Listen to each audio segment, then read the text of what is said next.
Bismillahirrahmanirrahim. Assalamualaikum warahmatullahi wabarakatuh. Waalaikumsalam warahmatullahi wabarakatuh. Yang terhormat Bapak Kepala Sekolah SMP Negeri 3 Semarang, yang saya hormati teman-teman dari mahasiswa PPG UNES. Mohon izin, selamat pagi semuanya. Hari ini tanggal 16 April tahun 2025, kami mahasiswa PPG UNES calon guru tahun 2024 gelombang 2 jurusan PJKR olahraga ingin melaksanakan tugas video dengan mata kuliah perancangan pengembangan kurikulum, dan hari ini kita ingin podcast bersama Bapak Kepala Sekolah. Mohon waktunya Bapak. Oke, mohon yang pertama mohon izin bisa perkenalan terlebih dahulu Bapak. Waktu dan tempat kami persilakan. Terima kasih teman-teman dari PPG UNES. Jadi ini acara yang baik bagi teman-teman karena dengan kegiatan ini nanti teman-teman akan dimengenal tentang SMP 3. Jadi perkenalkan bahwa saya Hadi Utomo, Kepala Sekolah SMP Negeri 3 Kota Semarang. Harapan kami video yang akan diunggah nanti ke dalam LMS di PPG UNES, harapan kami dapat memberikan pencerahan dan memperkenalkan SMP 3 ke seluruh para pemirsa video yang ada. Baik, untuk pertanyaan yang pertama,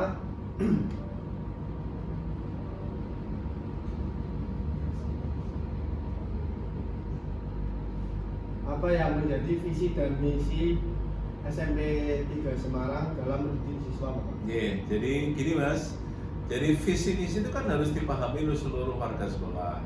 Maka kalau nanti teman-teman melihat visi misi besar sekali itu di lantai 2, untuk lebih jelasnya bahwa visi kami adalah berbudi pekerti luhur, berprestasi, unggul, dan berwawasan luas.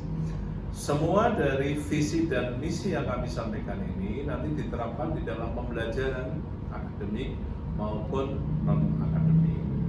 Jadi nanti untuk yang berbudi pekerti luhur, seperti yang telah diterapkan setiap harinya, bagaimana anak-anak kita sambut, anak-anak bisa memberikan penghormatan kepada seluruh tamu, kepada seluruh bapak ibu guru, kemudian berprestasi. Perlu dari teman-teman ketahui bahwa SMP 3 Semarang ini adalah salah satu sekolah, satu-satunya sekolah yang memiliki kelas khusus olahraga. Dalam rangka apa tadi? Berprestasi. Ada 9 cabang olahraga yang dikembangkan oleh pemerintah Kota Semarang, di mana para atletnya dititipkan di SMP 3 Semarang. Kemudian unggul. Unggul ini harapan kami anak-anak SMP 3 bisa memiliki nilai lebih dibanding yang lain. Setiap hari Senin, seperti teman-teman lihat, kami selalu memberikan apresiasi terhadap anak-anak yang mendapat kejuaraan, baik akademik maupun non-akademik. Dan berwawasan luas, karena perkembangan teknologi yang begitu cepat, maka anak-anak kita bergali bagaimana untuk menggunakan gadget yang baik, dengan cara-cara yang etik ya, dengan penuh etika, sehingga anak-anak dapat mempergunakan ini dengan baik dalam rangka pembelajaran. Kira itu. Izin Pak Hadi, menyambung pertanyaan tadi, caranya untuk dari SMP 3 untuk mengimplementasikan metode pembelajaran yang menarik bagi siswa di SMP 3 seperti apa? Ya. Jadi perubahan di dunia dari teknologinya Mas ya. Di dunia perkembangannya luar biasa. Dan kita harus mengikuti itu. Karena anak-anak saat ini memang tidak bisa lepas dari HP. Maka prinsip kurikulum apapun namanya harus mengacu pada 4C, yaitu critical thinking, bagaimana anak bisa berpikir kritis, kemudian berkolaborasi, mereka berpikir bareng-bareng, berkomunikasi, menyampaikan apa yang telah mereka diskusikan, kemudian creativity, mereka harus membuat sesuatu. Perlu teman-teman ketahui bahwa creativity ini sangat akan berpengaruh jika nanti Bapak Ibu guru menerapkan dalam pembelajaran, karena nanti akan dituntut produkmu opo, itu nanti harus berubah.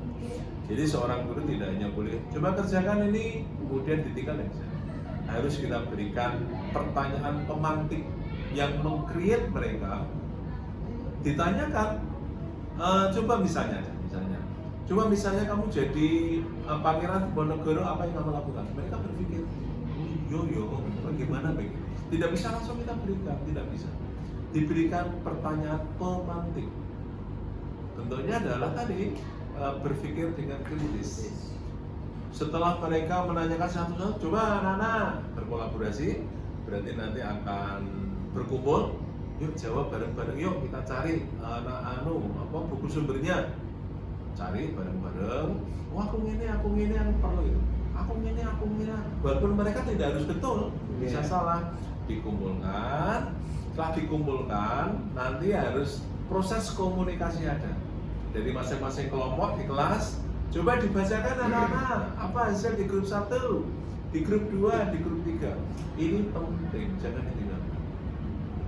Setelah masing-masing menyampaikan pendapatnya, kemudian guru harus meluruskan. Oh, tadi kelompok A betul, bagus, tapi perlu ditambah ini.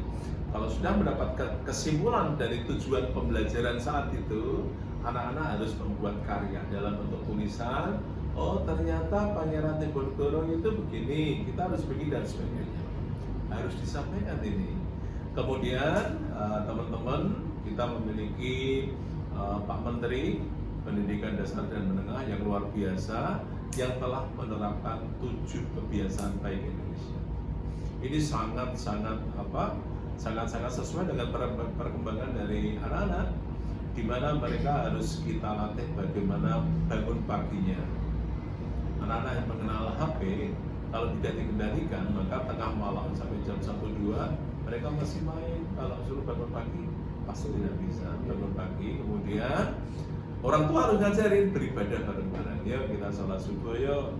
Kemudian ada kita ajak olahraga sebentar begitu. Kemudian ada makan sehat bergizi berbentuk sarapan. Sarapan ini penting sekali diharapkan dalam sekolah. Sekolah sehat memang harus diharapkan anak-anak makan pagi sehingga energi yang digunakan untuk menerima pelajaran tercukupi oleh makanan tadi. Kemudian gemar belajar, kemudian bermasyarakat itu artinya bahwa anak-anak harus kita kondisikan mereka calon pemimpin dan nanti kita akan kelompok-kelompokan ke dalam ekstrakurikulernya. Harus itu, harus sehingga mereka mampu untuk bermusyawarah dengan lingkungannya. Kemudian tidur cepat. Ya, mengapa ini ditekankan? Karena HP sudah masuk di kehidupan anak-anak. Saya kira itu. Ceritanya Pak. Yeah. Apa tantangan terbesar yang dihadapi dalam proses pembelajaran di SMP? Yeah. Gini Mas, tantangan yang paling besar adalah penggunaan HP. Dengan penggunaan HP, mereka lebih individualis. Mereka nggak pilih aja. Ini kalau tidak kita batasi, maka kehidupan sosial mereka akan terputus, begitu. Dan ini yang sangat bahaya. Maka Bapak Ibu guru di dalam mengajar harus hati-hati, tidak boleh lost dengan HP ini, tapi butuh pengendalian. Dan alhamdulillah di SMP 3 telah menerapkan pembelajaran dengan menggunakan pijar. Pijar itu sebuah platform yang telah disusun, yang disesuaikan dengan kebutuhan sekolah, di mana guru nanti dapat room, masing-masing punya room, kemudian para siswa memiliki akun.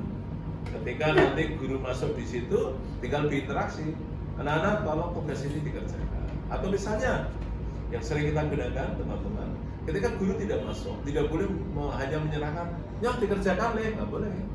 Tapi mereka harus menyiapkan materi itu di platform namanya Pijar tadi. Mereka menerangkan lewat video, diunggah, dan anak-anak akan mendengarkan dan mengerjakan. Kemudian apa yang dikerjakan diunggah. Pengerjaannya dengan foto diunggah. Sehingga guru ketika sudah kembali ke sekolah akan melihat, oh anak ini mengerjakan, oh betul salah. Dan di sana akan terlihat. Dengan menerapkan penggunaan teknologi di dalam pengajaran, harapan kami para siswa tidak terkurangi haknya untuk belajar. Saya kira itu, Mas. Ya.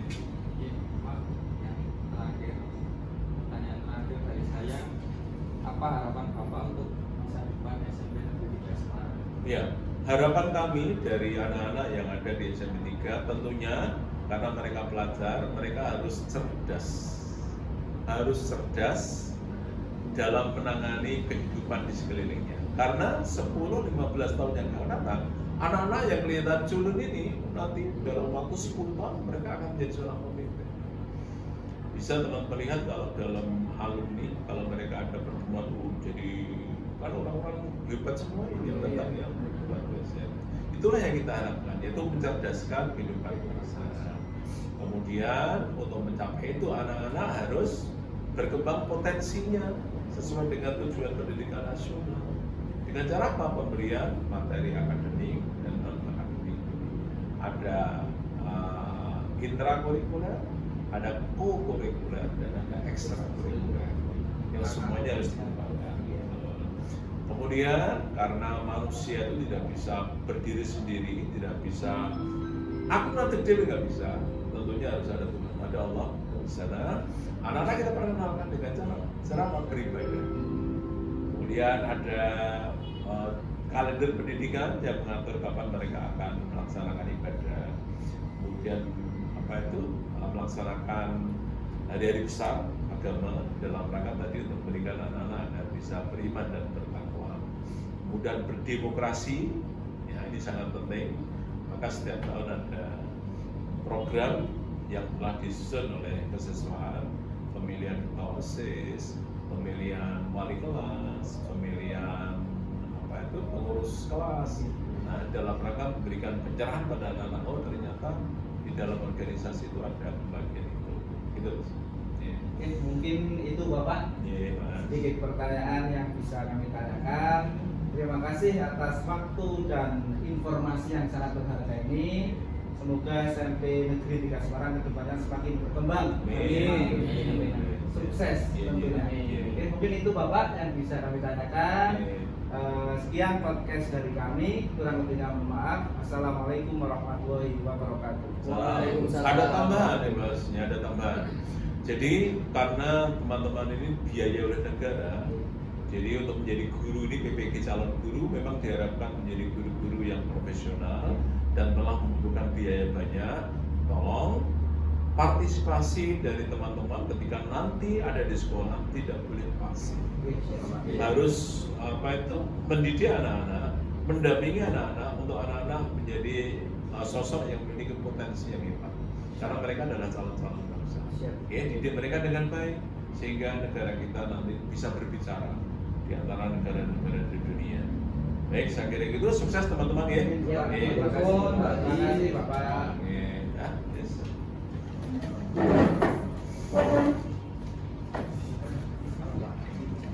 Baterai